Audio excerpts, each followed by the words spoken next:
दर्शकबिन यहाँहरूलाई नमस्कार र मैले एउटा पिर परेको भिडियो तयार गरेको छु। यो भिडियो कस्तो लाग्छ अन्तिमसम्म हेर्ने इच्छा व्यक्त गर्नुहोला र यो भिडियोलाई जति सक्दो सेयर गरेर सम्पूर्ण दर्शकहरूको हातमा पुर्याइदिने काम गरिदिनुहोला र भिडियो कस्तो लाग्छ तपाईहरुले यदि यो भिडियोलाई राम्रो लाग्यो भने तपाईले सब्स्क्राइब गरी छेउको बेललाई पनि दबाई सहयोग गरिदिनुहोला।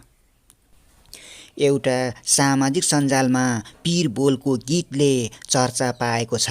यहाँ खास गरी 10 वर्षे माओवादी जनयुद्धमा होमिएका हजारौं नेता तथा कार्यकर्ताहरूको वास्तविक चित्रण गरिएको छ। हुन पनि विगत 2052 साल फागुन 1 गते माओवादीको नेतृत्वमा नेपालमा सामन्ती निरङ्कुश राजतन्त्रको विरुद्ध सशस्त्र जनविद्रोहको थालनी भएको थियो। उक्त सशस्त्र विद्रोहमा हजारौं नेता तथा कार्यकर्ताहरूको सहभागिता भएको थियो। नेपालमा वर्गीय जातीय क्षेत्रीय लैङ्गिक समानताका लागि भनेर सिङ्गो क्रान्तिकारी आन्दोलनमा एकसाथ खाने बस्ने लड्ने प्रण सबैले गरेका थिए। हुन त नेपाली राजनीतिमा त्यो आवश्यक पनि थियो, किनभने 104 वर्षे जहानीय राणा शासनको एकात्मक शासन व्यवस्थाले 30 वर्षे पञ्चायती शासन व्यवस्थाले र 46 सालको जनआन्दोलनपछिको राजनीतिक अस्थिरताले नेपाली जनता आक्रान्त भइसकेका थिए। वास्तवमा निरङ्कुश राजतन्त्र बिनाको स्वतन्त्र मुलुकको आवश्यकता भने थियो नै। एकात्मक शासन व्यवस्थाले ग्रसित नेपाली जनता आफ्नो हक र अधिकारको लागि ज्यानलाई दाउमा राखी हजारौं मानिस मार्क्सवाद लेनिनवाद र माओवादी सिद्धान्तमा जबरजस्ती बन्दुक बोक्न बाध्य भई साहसपूर्वक युद्ध लडेका यथार्थ घटना 10 वर्षे जनयुद्धको थियो। 48 सालमा बाबुराम भट्टराईको नेतृत्वमा राज्यलाई 40 सूत्रीय मागपत्र पेश गरेको थियो, तर राज्यले वास्ता नगरेपछि त्यसैको जगमा 2052 साल फागुन 1 गते पुष्पकमल दाहाल प्रचण्डको नेतृत्वमा रोल्पाको होलेरी, सिन्धुलीको गढी, रुकुमको राडी चौकी लगायतका स्थानमा एकैसाथ आक्रमण गरी सशस्त्र जनयुद्धको सुरुवात भएको थियो। यो सशस्त्र युद्धमा 17,000 मानिसको बलिदान भएको थियो भने हजारौं घाइते तथा अपाङ्ग भएका थिए। मार्क्सवाद लेनिनवाद र माओवादको सैद्धान्तिक विचार सही भए पनि प्रचण्ड पथलाई व्यवहारमा लागू गर्नु निकै कठिन कुरो थियो, किनभने राज्यसँग भएको बन्दुकसँग बन्दुकको लडाईँ मामुली कुरो थिएन। युद्धको भुमारीमा हिँड्दा हिँड्दै लड्दा लड्दैको साथी छिनभरमै आइय भनेर एकै शब्दमा अन्तिम सास लिएर स्तब्ध भएको समय कसैले कल्पना गर्न सक्दैन। जो युद्धको अग्र मोर्चामा थियो उसलाई मात्र थाहा छ युद्ध कति क्रूर क्षेत्र हो भनेर।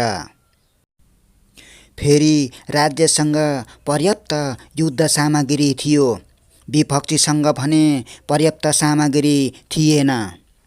सुरुमा भरुवा बन्दुकबाट जनयुद्धको थालनी गरेको माओवादीले अत्याधुनिक हात हतियार राज्यसँग खोसेर राज्यलाई नै प्रहार गरेको अवस्था थियो। यस्तो अवस्थामा युद्धमा होमिने आफ्नो सैन्य शक्ति छापामारहरूलाई मार्क्सवाद लेनिनवाद माओवादको वैचारिक हतियारले सुसज्जित गर्दथ्यो। सीमित हतियारको बलमा आमूल परिवर्तनका निम्ति विचारलाई शक्ति केन्द्र मानेर सिङ्गो राज्यसँग लडाईँ लड्न प्रेरणा नेताहरूले दिन्थ्यो। यस कामका लागि माथिल्लो कमिटीदेखि तल्लो कमिटीसम्म सम्पूर्ण सक्रिय हुन्थ्यो। देश र जनताका लागि लडाईँ लड्दा लड्दै आवश्यक परे बलिदान गर्न सक्ने साहस नेताहरूबाट मिल्दथ्यो। योद्धहरूको यस्ता बलिदानी भाव र विचार शक्तिकै कारण निरङ्कुश राज्य सत्ता तहसनहस भएको थियो। राज्य शक्तिले नसकेर अमेरिकन शक्तिको आवश्यकता पर्यो। 58 साल जेठ 19 गते राजपरिवारको हत्यासम्म भयो। यसपछि बनावटी राजा ज्ञानेन्द्रले पनि राज्य सत्ता टिकाउन सकेन।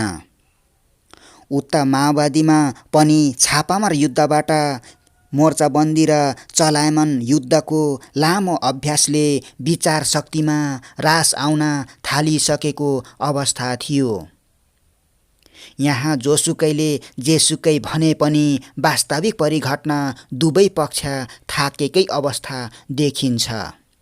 किनभने दुवै पक्षले वैकल्पिक बाटोको खोजी गर्न थालेको थियो।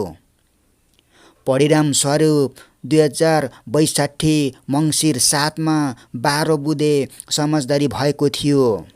त्यस्तै गरी 62-63 को 19 दिने बृहत् जनआन्दोलनपछि 63 मङ्सिर 5 मा 7 राजनीतिक दल सहित तत्कालीन प्रधानमन्त्री स्वर्गीय गिरिजाप्रसाद कोइराला र माओवादी पुष्पकमल दाहाल प्रचण्ड बीच विस्तृत शान्ति सम्झौता पत्रमा हस्ताक्षर भई सदाका लागि युद्ध समाप्ति भएको ऐतिहासिक घोषणा भएको थियो।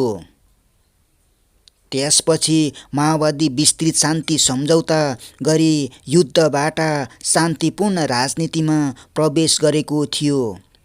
तर दुर्भाग्यवश खुल्ला राजनीतिको अभ्यास नहुँदा एकपछि अर्को गर्दै विभिन्न कालखण्डमा गरिएका दर्जनौं सहमतिहरूमा चुक्दै वास्तविक कम्युनिस्ट पार्टीको अवधारणा, जनयुद्धको थालनीमा गरिएको परिकल्पना, माओवादीकै भाषामा राजनीतिमा मयूर प्रतिक्रियावादी शक्तिहरूले चकनाचुर पारिदिए। सेना व्यवस्थापनमा पार्टी चुकेकै हो, किनकि माओवादीको तत्कालीन सेना कार्यकर्ताहरू अरू पार्टीको जस्तो थिएन। 10 वर्षे जनयुद्धमा महत्त्वपूर्ण ऊर्जाशील समय खर्च गरेका थिए। सेना समायोजनमा पार्टीले राम्रोसँग निर्णय गर्न नसक्दा राज्यले पार्टीको नेतृत्व पङ्क्तिलाई निचोर्नुसम्म निचोरे। त्यही निचोरिएर सहमतिमा पुग्दाखेरि नेतृत्व पङ्क्तिमा आफ्नै सेना रुष्ट भएको थियो। त्यो रुष्टता अहिलेसम्म कायमै छ। नेता र कार्यकर्ता बीचमा नपुरिने खाल्डो बनेको छ। नेताहरू महलमा बस्छन् भने देश र जनताका निम्ति वीरतापूर्वक लडेका एक पङ्क्ति सडकमा छन् र केही खाडीको चर्को घाममा पसिना पुस्दै फुको रोटी चपाइरहेका छन्। गोली लागि मृत्यु भएकाहरू शहीद भए। मृत्यु हुनबाट जोगिएका घाइते अपङ्गा कति छटपटाइरहेका होलान्। यो यिनीहरूको रहर हो कि बाध्यता हो भनेर हामी भन्न सकिरहेका छैनौँ। कोही कामको सिलसिलामा सडकमा भौँतारिरहेका होलान्। कतिले रोधी घरहरूमा पिपासुहरूको मनोरञ्जनका साधन बनेर गुजारा चलाइरहेका होलान्। लगायतका अनेकौं कहाली लाग्दा यथार्थ घटना देश र जनताको मुक्ति आन्दोलनमा महत्त्वपूर्ण योगदान पुर्याएका जनमुक्ति योद्धाहरूको वास्तविक जीवन कथा हुन्। आज वास्तवमा यही पीडादायी समस्याहरूको पराकाष्ठा नै प्रकाश सपुतको पीर बोलको म्युजिक भिडियो आएको हुन सक्छ। यसलाई कसैले अन्यथा मान्नु हुँदैन। यो भिडियो यथार्थ समय परिस्थितिको प्रतिबिम्ब हो।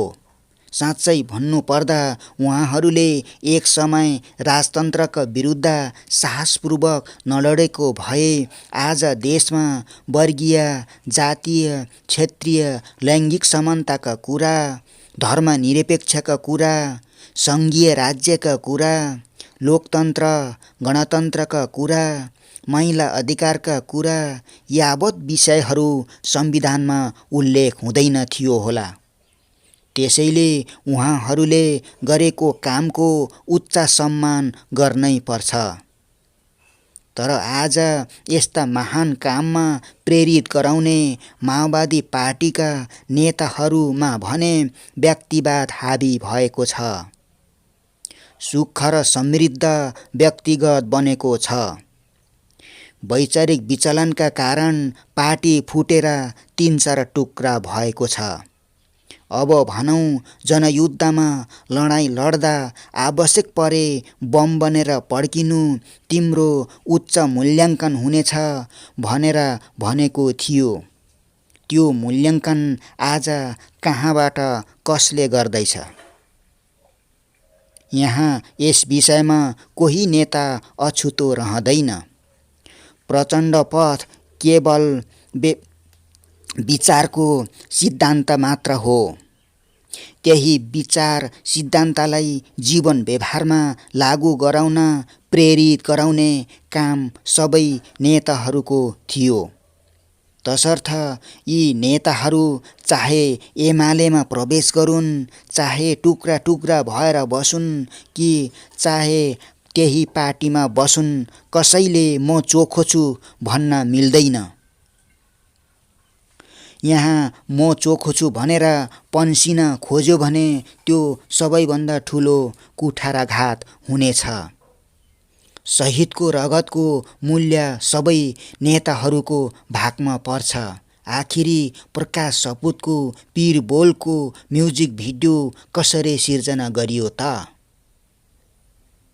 यदि यहाँ वस्तुगत अवस्था नै नभएको भए प्रत्येक नेताले यस कुरामा सोच्न बाध्य हुनुपर्छ।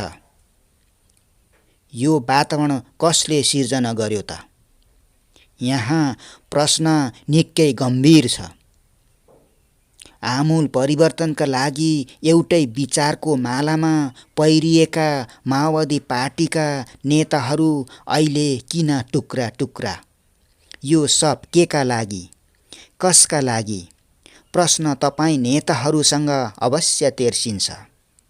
त्यसैले यदि तपाईँहरू साँच्चा अग्रगामी कम्युनिस्ट भएर र देशभक्त र राष्ट्र र राष्ट्रियताका निम्ति हो एकजुट भएर प्रतिक्रियावादी शक्तिहरूसँग जनयुद्धको बलमा स्थापित मूल्य र मान्यताको आधारमा पार्टी निर्माण गरी लड्नै पर्छ।